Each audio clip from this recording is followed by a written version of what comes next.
Yes. Vamsi forward బ్లాక్‌కి సంబంధించి ఈ result నిజానికి ఎక్స్‌పెక్ట్ చేసిందేనా? ఆ సెలక్షన్ ప్రాసెస్‌ని ఒకసారి మనం గమనిస్తే, ఎవరైతే గెలిచిన అభ్యర్థి ఉన్నారో తెలంగాణ జాగృతి అధ్యక్షురాలు ఒక కరెక్ట్ పర్సన్‌ని తీసుకున్నారు. ఈ ఎన్నికల్లో దించడానికి. ఆ సింహం గుర్తు కూడా అదే స్థాయిలో అక్కడ అంటే మనకు లేటెస్ట్‌గా తెలిసిన వాళ్ళు, మన ప్రతినిధులు చెప్పిన దాని ప్రకారం ఆ అభ్యర్థికి చాలా మంచి పేరు ఉంది. అతను ఎటువైపు ఉంటే అటువైపు ఖచ్చితంగా గెలిచే పరిస్థితి. సో, చాలా ఆలోచించి మంచి అభ్యర్థిని ఎన్నుకున్నారు జాగృతి అధ్యక్షురాలు అనుకోవచ్చా? ఖచ్చితంగా అనుకోవచ్చు. ఎందుకంటే ఇప్పుడు మాజీ జెడ్పీటీసీ ఎవరైతే వడ్డేపల్లి శ్రీనివాస్ ఉన్నాడో బీఆర్ఎస్‌లో కీలకంగా పనిచేసిన నేత. ఆయన సీనియర్ లీడర్. ఆయన ఇటీవలే కవిత సమక్షంలో జాగృతిలో చేరాడు. అయితే కవిత పార్టీకి సంబంధించి ఏదైతే రిజిస్ట్రేషన్ ప్రాసెస్ లేట్ అవ్వడంతో ఆమె మున్సిపల్ ఎన్నికల్లో జాగృతి తరపున అభ్యర్థులు ఎవరైతే ఉంటారో వాళ్ళు నిరాశ పడొద్దని చెప్పి ఆల్ ఇండియా ఫార్వర్డ్ బ్లాక్‌తో ఒప్పందం చేసుకుని సింహం గుర్తుపై కవిత పార్టీగా ఎవరైతే జాగృతి అభ్యర్థులు ఉంటారో వాళ్ళందరినీ నిలబెట్టేలా చేశారు. ఈ సీనియర్ లీడర్ ఎవరైతే ఉన్నారో మాజీ జెడ్పీటీసీ వడ్డేపల్లి శ్రీనివాసులు ఆయన చేరడంతో మరింత బలం చేకూరింది. వడ్డపల్లికి సంబంధించి కానీ పార్టీకి సంబంధించి కానీ వాళ్ళంతా కూడా సింహం గుర్తుపై పోటీ చేశారు.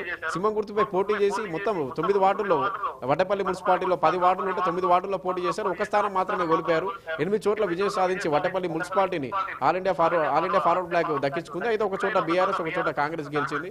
ఇది ఒక రికార్డుగా చెప్పుకోవచ్చు. ఎందుకంటే అసలు పార్టీ పేరు కానీ పార్టీ రిజిస్ట్రేషన్ కానీ ఏది ప్రకటించకుండా జాగృతి అభ్యర్థులు ఎవరు నిరాశ చెందొద్దని కవిత తీసుకున్న నిర్ణయం ఏదైతే ఉందో ఫార్వర్డ్ బ్లాక్ సింహం గుర్తుపై పోటీ చేయాలని ఒక మున్సిపాలిటీ కైవసం చేసుకుని అది మాజీ జెడ్పీటీసీ శ్రీనివాసులు ఎవరైతే ఉన్నారో వడ్డేపల్లి శ్రీనివాసులు ఆయన కీ రోల్ ప్లే చేస్తుంటే తెలుస్తుంది. ఆయన ఎందుకంటే ఇటీవల కవిత సమక్షంలో జాగృతిలో కూడా చేరారు. మొత్తంగా అయితే మున్సిపల్ ఎన్నికలు ఇప్పటి వరకు జరగని ఒక రికార్డుగా చెప్పుకోవచ్చు. గత మున్సిపల్ ఎన్నికలతో పోల్చినా కానీ ఇప్పటి వరకు మున్సిపల్ ఎన్నికల్లో జరిగిన ఒక రికార్డుగా. ఎందుకంటే ప్రధాన పార్టీలు కూడా కొన్ని చోట్ల ఖాతా తెరవని పరిస్థితి.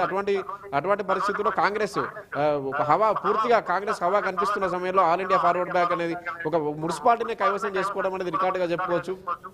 చాలా చోట్ల ఇండిపెండెంట్లు కానీ ఎవరైనా రివర్స్ అభ్యర్థులు పార్టీల అభ్యర్థులు ఆల్ ఇండియా ఫార్వర్డ్ బ్లాక్ నుంచి పోటీ చేస్తుంటారు. సింహం గుర్తుపై టికెట్ దొరికిన అభ్యర్థులు కానీ ఇటువంటి వాళ్ళు పోటీ చేసి 1-2 చోట్ల స్థానాలు సాధించడం చూసాం గతంలో. కానీ ఏకంగా ఒక మున్సిపాలిటీని దక్కించుకోవడం అనేది అంటే ఓవైపు జాగృతి తరఫున కవిత ప్రచారం కానీ కవిత స్పీచ్లు కానీ వంశీ మీరు చెప్తున్నట్లుగా నిన్ననే ప్రచార సభ కూడా ఆత్మగౌరవ సభ ఎఫెక్ట్ కూడా మనం చూసాం. అయితే ఇక్కడ ఈ గెలుపుని మనం అభ్యర్థి గెలుపుగా చెప్పుకోవచ్చా, లేకపోతే జాగృతి మొదటి స్టెప్ సక్సెస్ఫుల్ గా పడింది అని అనుకోవచ్చా?